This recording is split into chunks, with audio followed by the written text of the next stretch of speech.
السلام عليكم ورحمة الله تعالى. في هذه القمة المغاربية الجزائر والمنتخب المغربي، الجزائر تدخل بالتشكيلة التالية. مشاهدي الكرام، متابعي ميديا تي في، الرئيس مبول، حجم المصباح، مصطفى مهدي عن طريق حي اسماعيل بوزيد، مدحي الأحسن، خليل ناموشية، كريم زياني، رياض بودبوز، حسن يبدا ورفيق جبور. المنتخب المغربي يدخل بالتشكيلة التالية: نادر الميغرب على سد المرمى، أحمد القنطري، مهدي بن عطية، راشد سليماني، ميكائيل باصيل، حسين خرجة، عادل الأرماش، يونس بلعنده، عادل تعربة، مبارك بوصوفة، مروان الشماخ، والمدرب هو السيد إيريك جريتس.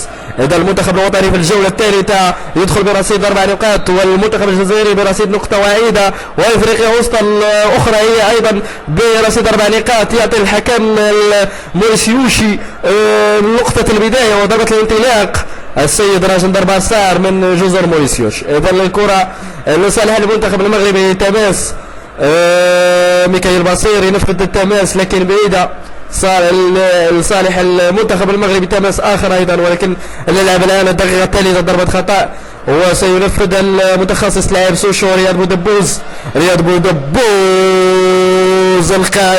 القائم، لكن الحكم يقول هناك ركنية تنفيذ. حسن يبدأ بعيدة، لمست حسن يبدأ ولمست عادل هرماش. يقول الحكم في يده ضربة جزاء. يقول الحكم مشاهدي الكرام تتخلط الأوراق أو تختلط الأوراق بالنسبة للمنتخب المغربي مع أولى الدقيقة الخامسة، والحكم الثاني المساعد للسيد راجل درباسار يقول هناك ضربة جزاء للمنتخب الجزائري.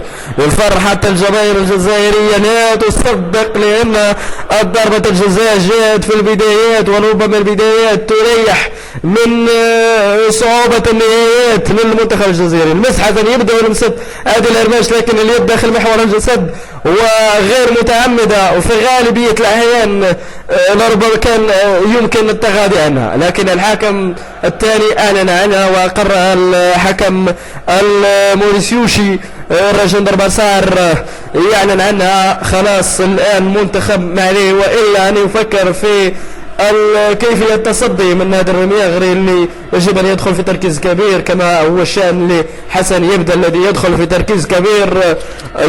المحترف نابولي وحارس عين الأمة الودادية في حوار ثنائي من أجل من سيتصدى ومن سيسجل بتركيز كبير. حسن يبدأ وبتركيز أكبر.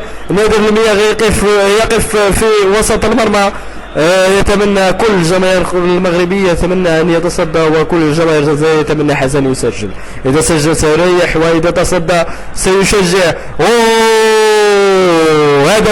هدف لحسن يبدأ، ويعلن بذلك الفرحة الجماهير الجزائرية التي الآن صاخبة هنا بملعب 19 ماي بمدينة عنابة، صاخبة الجماهير. هذا الحكم قلت عليه نقاط استفهام، لكن ضربة جزاء في آخر الأوان بتسديدة مركزة لحسن يبدأ في الزاوية 90. تركض نادر الميغري فقط تبعها لكن كانت بعيدة. نعود إلى الدقيقة 44 مشاهدينا الكرام. هذا مروان الشماخ يعود من جديد إلى لمن، إلى عادل طارب. يلا يا عادل، السرعة يا عادل، نريد تدارك الموقف. يلا يا عادل إلى بوصوفة يمرر نحو عادل، لكن بعيدة على عادل يا بوصوفة. تخرج ضربة المرمى ينفذها الرئيس مبولحي نحو المنتخب المغربي، والدخل وخرج المنتخب الجزائري. جماهير الجزائرية صاخبة الآن سعيدة بالهدف الوحيد المسجل حتى الآن في الشوط الأول. المنتخب المغربي عليه أن يتدارك الموقف في الشوط الثاني أو يخرج على الأقل بنقطة التعادل. الثامنة ستكون للمنتخب المغربي يتصدر بذلك المجموعة. إذا ضربة خطأ منفذة وخارجة الكرة إلى ضربة مرمى لصالح المنتخب المغربي بعد أن لمست حسن يبدأ. نلعب الدقيقة الأخيرة مشاهدينا الكرام في الشوط الأول.